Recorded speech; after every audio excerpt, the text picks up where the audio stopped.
So our lesson for today is all about the discriminants and nature of roots. Okay, so what is the discriminant? Discriminant is used to find the number of real roots of a quadratic equation and also the nature of roots of a quadratic equation.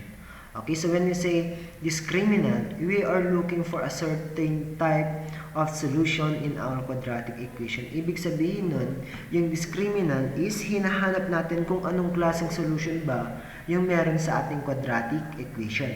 At para ma-determine na rin natin kung ilang roots ang meron sa ating quadratic equation. Okay, so tapos na tayo sa pagsosolve ng value ng x or hinahanap yung mga solutions. Ngayon naman is discriminant na kung saan hinahanap natin yung mga possible or kung anong klaseng solution ang meron sa ating quadratic equation.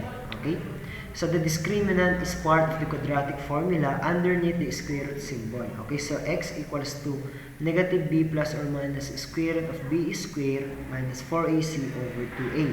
Okay, so sabi dyan, ang discriminant daw natin is nasa underneath ng square root symbol doon sa ating quadratic formula. Okay, so ang tinutukoy niyang discriminant is b squared minus 4ac. So ayan ang formula natin for the discriminant.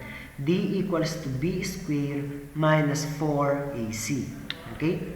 So we can describe the nature of roots of a quadratic equation using the discriminant. So gamit ang discriminant, ang formula sa discriminant, ma-identify natin kung anong klaseng roots ba ang meron tayo sa isang quadratic equation. Kung siya ba ay positive na perfect square number, positive na hindi perfect square number, equals to 0 ba, negative ba, yung mga type of solution natin sa ating quadratic equation. Okay, so if the discriminant, so meron tayong apat na classification para sa discriminant natin.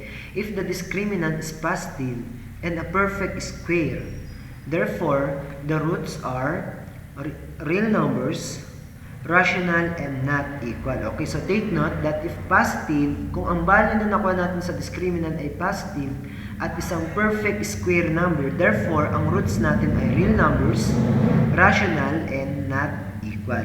Okay?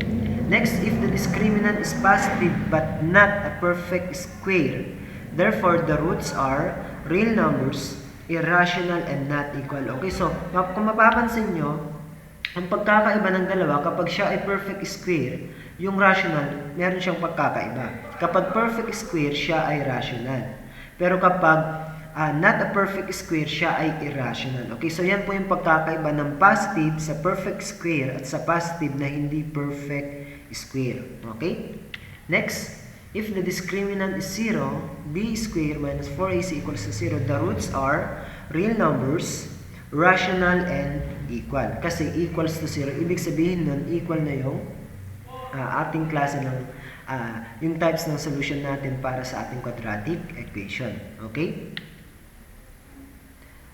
Next is, if the discriminant is negative, the roots are imaginary or complex. Okay, so ibig sabihin nun, kapag negative ang nakuha natin value sa discriminant, ibig sabihin nun imaginary or complex. Ibig sabihin nun, wala tayong possible na solution sa ating quadratic equation kasi negative yung nakuha nating value. Okay, so para mas maintindihan nyo, proceed tayo sa ano nga ba yung mga klase ng solution natin. Okay, so the discriminant.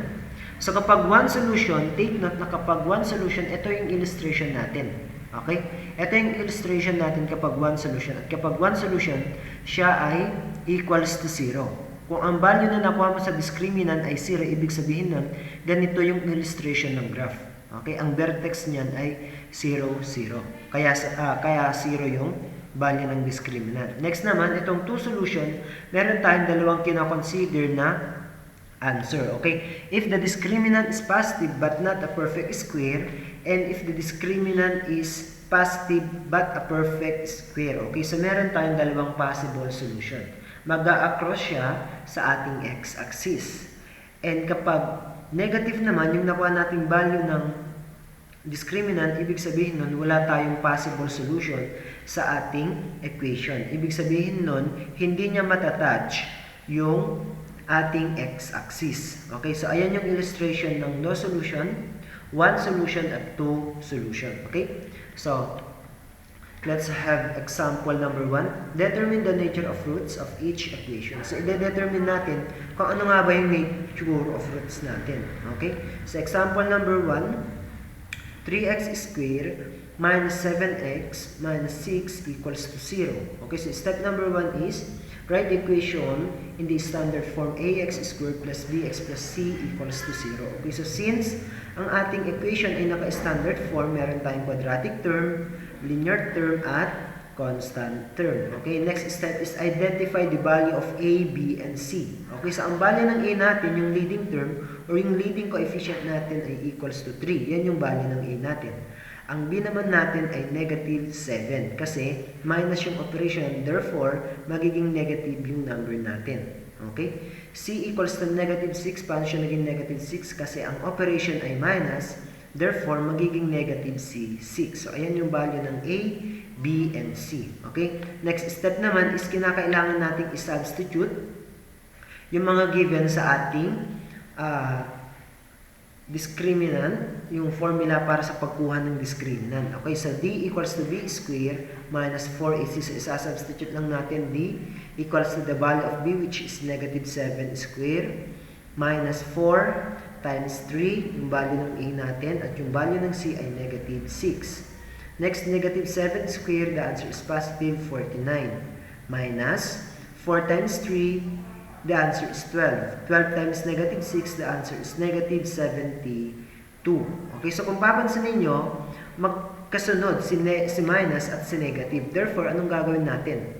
Okay, subtraction of integers. Okay, so unlike sign sila, pero magkasunod yung minus at yung negative. Therefore, kapag magkasunod yan, ang rule ng operation of integers, especially in subtraction, kapag magkasunod yan, i-apply natin si k, si c. Ibig sabihin nun, i-apply si keep, change. Okay? So, from keep natin, positive 49, and from minus, become plus. Okay? Magiging positive na rin yung 72 natin. Okay, so d equals to 49 plus 72, the answer is 121.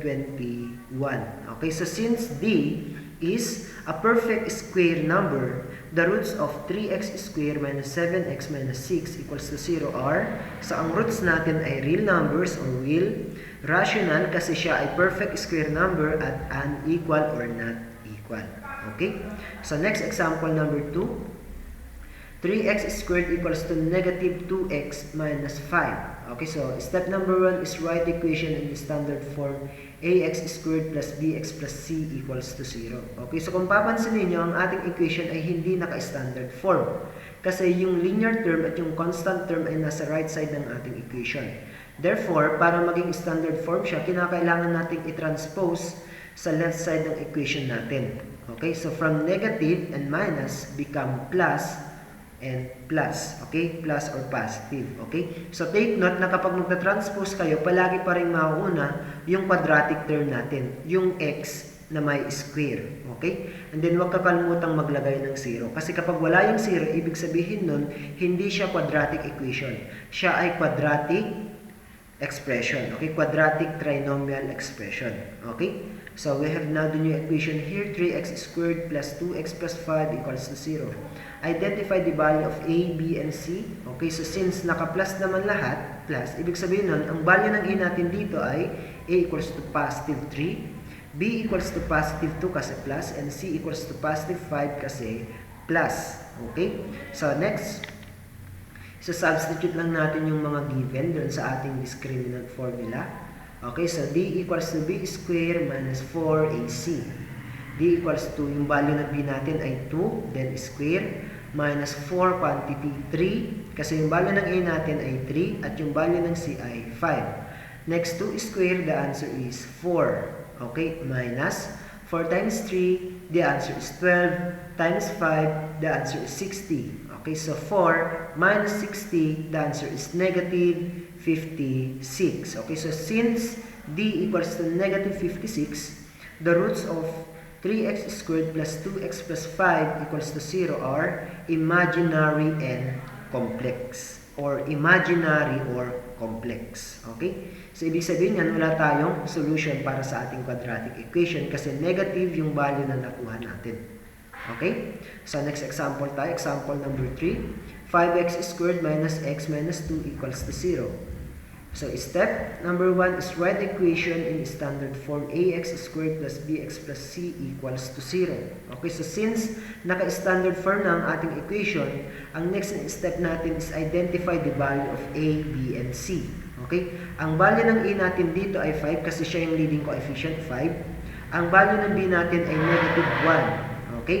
Kasi minus and then variable lang yan, automatic na meron tayong imaginary 1 na coefficient. Okay? Numerical coefficient. And then c equals to negative 2. Kasi yung operation natin ay minus. Therefore, ang magiging value ng c natin ay negative 2. Next is solve the discriminant using the formula. Okay, so isa-substitute lang natin yung mga given na value. So, d equals to b squared minus 4ac. d equals to quantity negative 1, yung value ng b, square minus 4 times the value of a, 5, and times the value of c, negative 2. Negative 1 square, the answer is positive 1, minus 4 times 5, the answer is 20. 20 times negative 2, the answer is negative 40. Okay, so subtraction of unlike sign. So, ano yung rule natin? Kapag subtraction of unlike sign at magkasunod si minus at si negative, i-apply natin si KCC. Okay? So, kapag i-apply natin si KCC, magiging plus na yung operation natin at magiging positive na si 40. Okay? So, 1 plus 40, the answer is 41. So, ang value ng d natin ay 41. Positive 41. Kung papansin niyo si 41 ay hindi perfect square number. Okay? So, since d equals to 41, the roots of 5x squared minus x minus 2 equals to 0 are real, irrational, kasi hindi siya perfect square number pero positive siya. Positive pero hindi siya perfect square number, therefore magiging irrational. And unequal or not equal. Okay? Next, example number 4, x squared minus 6x plus 9 equals to 0. Okay, so steps, write the equation in standard form ax squared plus bx plus c equals to 0. Okay, so since naka-standard form na, meron tayong quadratic term, linear term, at constant term. Okay, so identify natin ngayon ang value ng a, b, and c. Okay, so when we say value, ito lang po yung mga numerical coefficients sa ating equation. Okay, so x squared, automatic na meron tayong imaginary 1 na leading coefficient. So a equals to 1. b equals to negative 6 kasi minus yung operation. Therefore, magiging sign yun nung numerical coefficient natin na 6. So become negative 6. And c equals to positive 9 kasi plus yung ating operation. Okay? So substitute lang natin using the discriminant formula. d equals to b squared minus 4ac. Okay? So, d equals to negative 6 squared. Yung value ng b natin ay negative 6. Minus 4 times the value of a, which is 1. And the value of c equals to 9. Okay? So, negative 6 squared, the answer is positive 36. Minus 4 times 1, the answer is 4 times 9, the answer is 36. 36 minus 36, the answer is 0. Since d equals to 0, therefore the roots of x squared minus 6x plus 9 equals to 0 are real, rational, and equal. Okay? Okay, so that's all for today. So, para matest naman yung inyong kakayahan, pwede nyong isolve itong activity 1 to 5. So, find the discriminant and determine the nature of roots. Okay? Thank you.